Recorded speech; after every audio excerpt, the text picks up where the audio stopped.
안녕하세요. 오늘 당신이 보내주신 자료들로 아주 흥미로운 탐구를 좀 해볼까 합니다. 네, 반갑습니다. 주제는 바로 우리 역사 속의 소인데요. 혹시 그 조선시대 명재상 황희정승하고 그 밭 갈던 농부 이야기 아시죠? 아, 네네, 그럼요. 유명하죠. 어느 소가 일을 더 잘하냐 이렇게 물었더니 농부가 굳이 소 비에다 대고 뭐 귓속말을 했다잖아요. 네, 다른 소 들을까봐 서운해할까봐. 맞아요. 바로 그겁니다. 자, 이 이야기에서부터 한번 시작해보죠. 이 짧은 장면에 한국인이 소를 어떻게 봤는지 그 깊은 시선이 담겨 있는 것 같아요. 네, 정말 주목할 만한 지점이죠. 단순히 뭐 가축이다, 도구다 이런 걸 넘어서서요. 감정을 가진 뭐랄까 동반자. 그렇게 여겼다는 중요한 실마리거든요. 동반자요. 네, 오늘 저희가 이 자료들을 쭉 따라가면서 소가 한반도 역사랑 문화에 어떻게 이렇게 깊숙이 자리 잡게 됐는지, 또 그 뿌리는 어디서 시작됐는지, 심지어는 그 열대지방 동물이 물소 있잖아요. 물소요. 네, 물소를 키우려 했던 그런 과감한 시도까지 아주 다채로운 이야기를 한번 따라가 볼 겁니다. 아마 당신의 호기심을 꽤 자극할 만한 그런 놀라운 사실들을 같이 파헤쳐 보시죠. 네, 좋습니다. 방금 그 황희정승 일화만 봐도 진짜 우리 조상들은 소를 뭔가 좀 남다르게 대했구나 싶어요. 그 서양에서처럼 그냥 이용 대상으로만 본 건 아니었다 이 말씀이신 거죠? 그렇습니다. 그 핵심을 딱 보여주는 옛말이 있어요. 바로 생구라는 말인데요. 생구요? 네, 생구.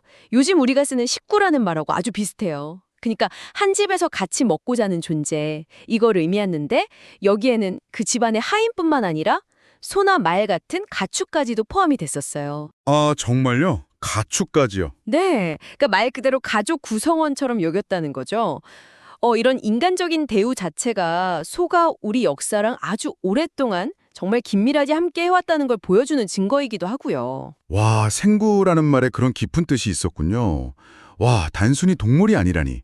정말 함께 사는 존재로 봤다는 거네요. 네, 그렇죠. 그럼 기록상으로는 소가 언제부터 우리 역사에 등장하나요? 꽤 오래전부터 중요했을 것 같은데요. 네, 아주 오래됐습니다. 자료를 좀 보면 이미 부여시대, 그때는 가축 이름으로 관직명을 삼을 정도였어요. 관직명이요? 네, 뭐 마가, 우가, 구가 이런 식으로요.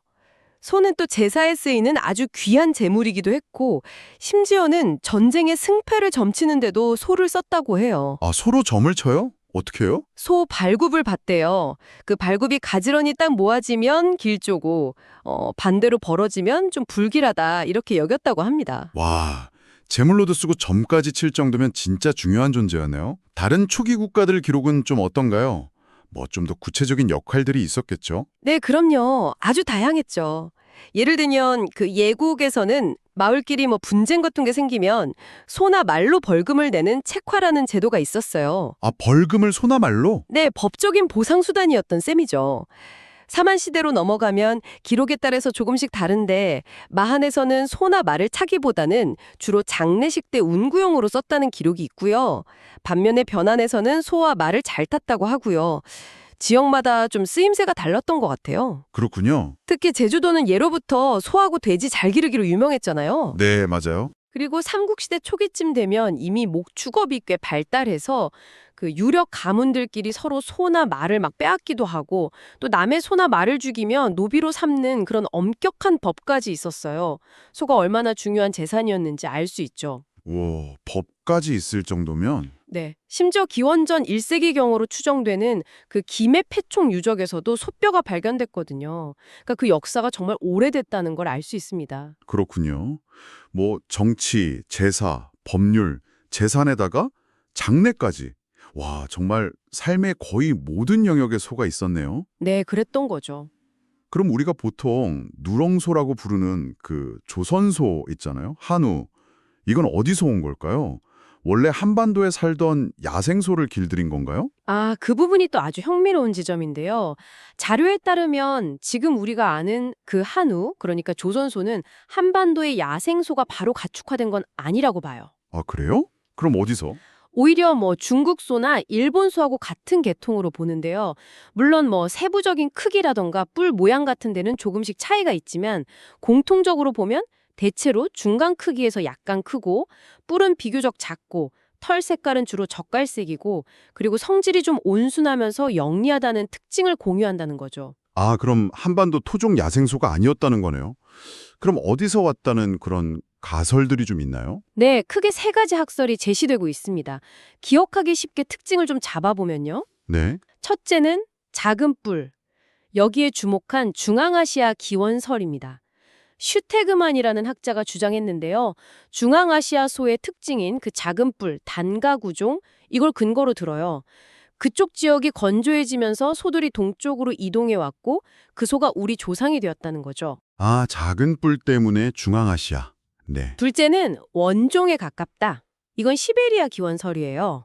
오클리츠라는 학자의 설인데 고고학적으로나 생리학적으로 봤을 때 시베리아의 원종소하고 조선소가 가장 유사하다는 주장입니다. 일본 학자들도 이 설을 꽤 지지하고요. 시베리아 원종. 그렇죠. 이 관점에서 보면 조선소가 세계소의 원형에 가장 가까운 셈이 되는 거죠. 오, 흥미롭네요. 그리고 셋째는 남쪽 혹소에서 왔다. 이게 남아시아 기원설 켈레르 학설인데요. 남아시아에 있는 그 혹 달린 소 있잖아요. 제부. 제부.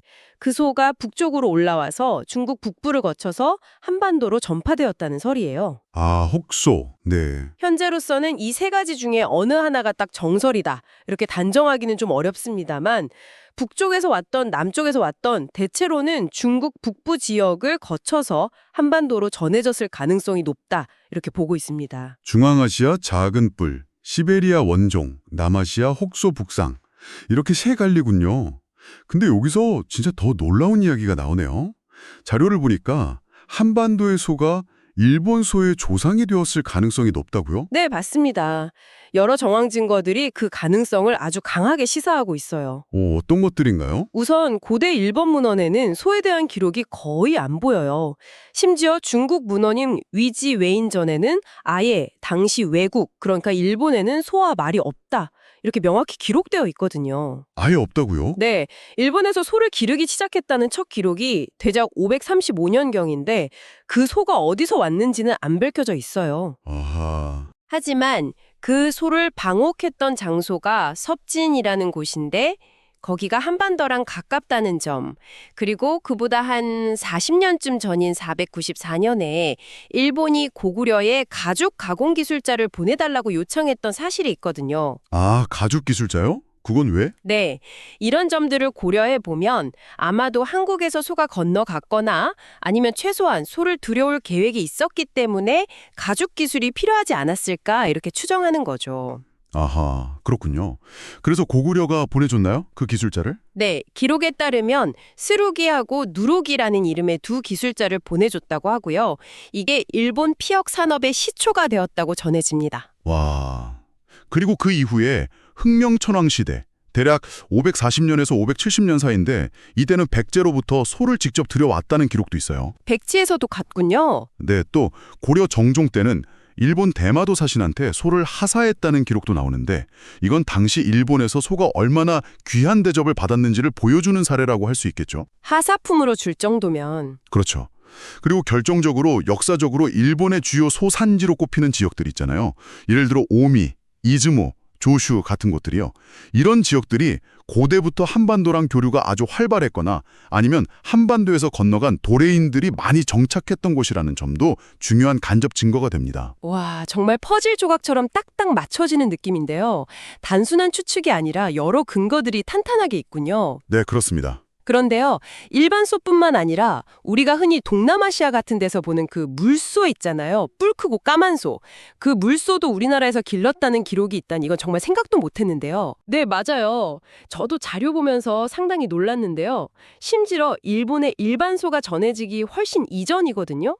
고구려 광개토대왕 때, 그러니까 391년에서 412년 사이인데 그때 이미 남년이라는 나라에서 물소를 답례품으로 받았다는 기록이 36국 춘추라는 문헌에 나와요. 관개토대왕 때 이미 와?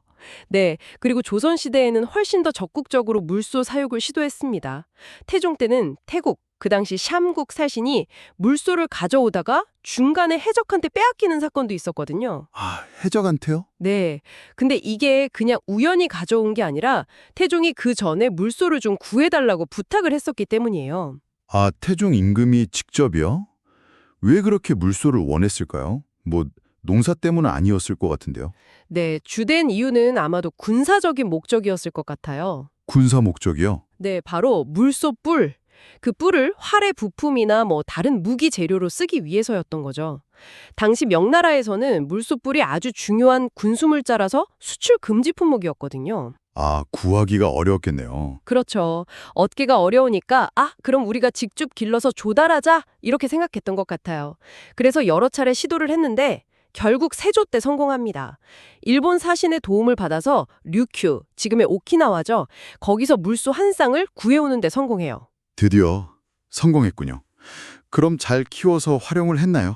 세조가 굉장히 기뻐했다고 해요. 그래서 남쪽의 따뜻한 웅천이라는 지역에서 잘 기르라고 명하고 심지어 의관한테 물소 관련 중국 서적을 연구하게까지 시켰습니다. 물을 좋아한다는 그런 관찰 기록도 남아있어요. 오, 관찰 기록까지. 네, 사복시라는 관청에서는 겨우내 추울까봐 막 난방까지 신경 써가면서 정성껏 길렀다고 하고요.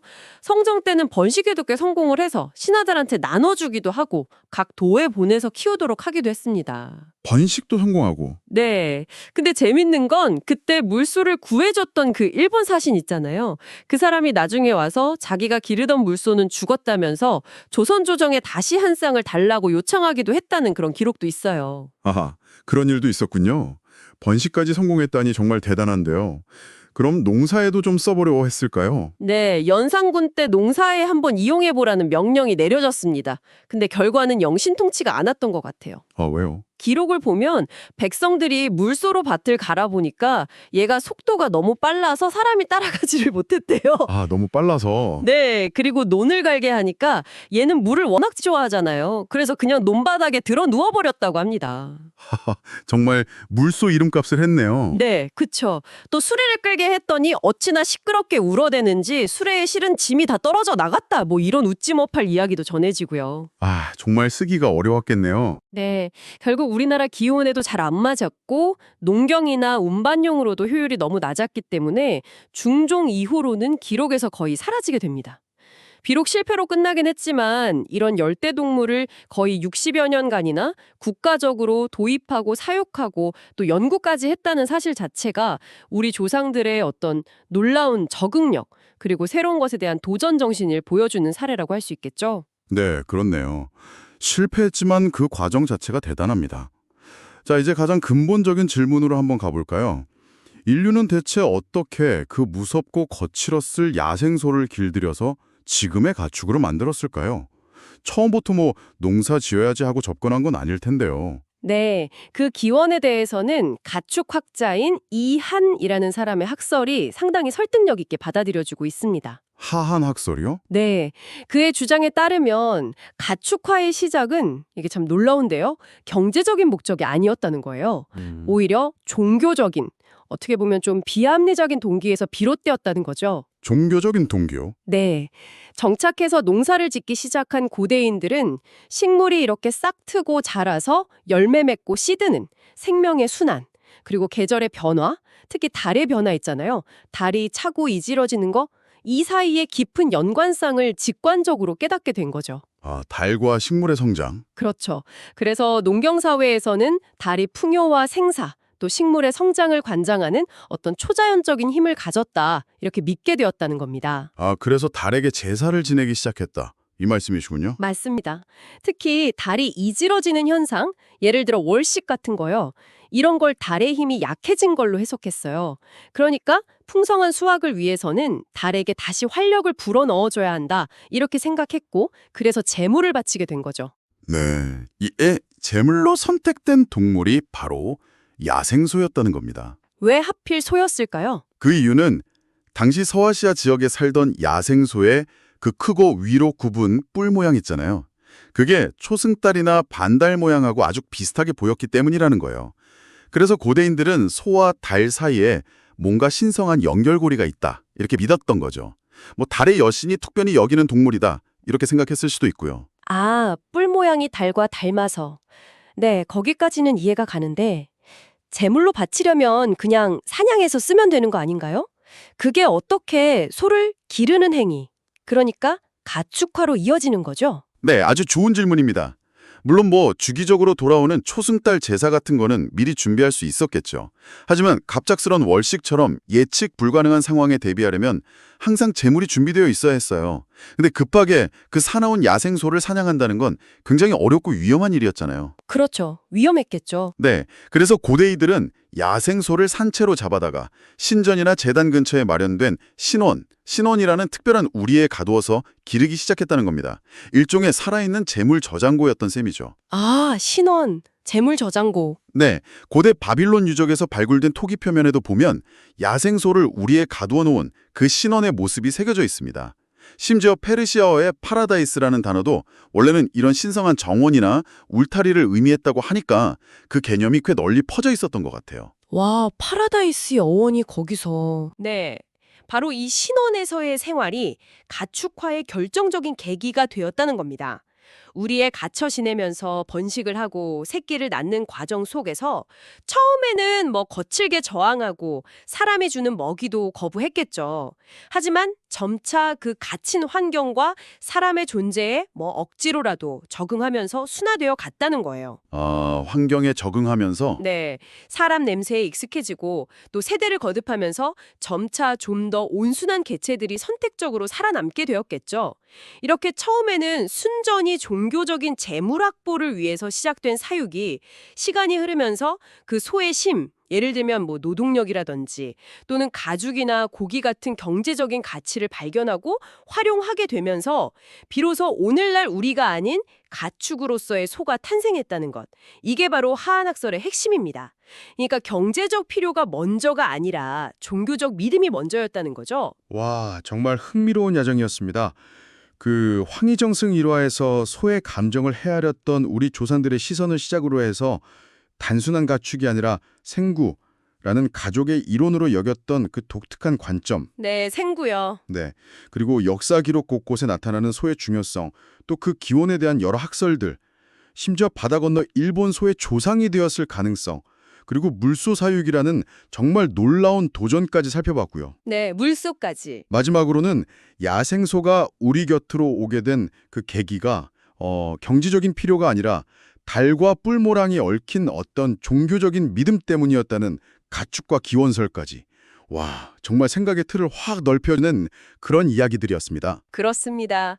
이 모든 이야기는 결국 소라는 동물이 우리 한반도 역사와 문화 속에서 단순한 노동력이나 식량원, 그 이상의 훨씬 깊고 복합적인 의미를 지녀왔다는 걸 보여주는 거죠. 네, 황희 일화 속 농부처럼 소의 감령까지 헤아리려 했던 그런 태도에서부터 또 종교적인 제물로서의 어떤 신성함, 중요한 재산이자 생구로서의 가족적인 유대감, 나아가서는 그 낯선 열대동물인 물소까지 길러보려 했던 적극적인 탐구 정신까지 어떻게 보면 이 소와의 관계를 통해서 우리 조상들의 자연관, 세계관, 그리고 변화하는 환경에 적응하고 또 새로운 가능성을 모색했던 그런 지혜와 역동성을 엿볼 수 있는 셈입니다.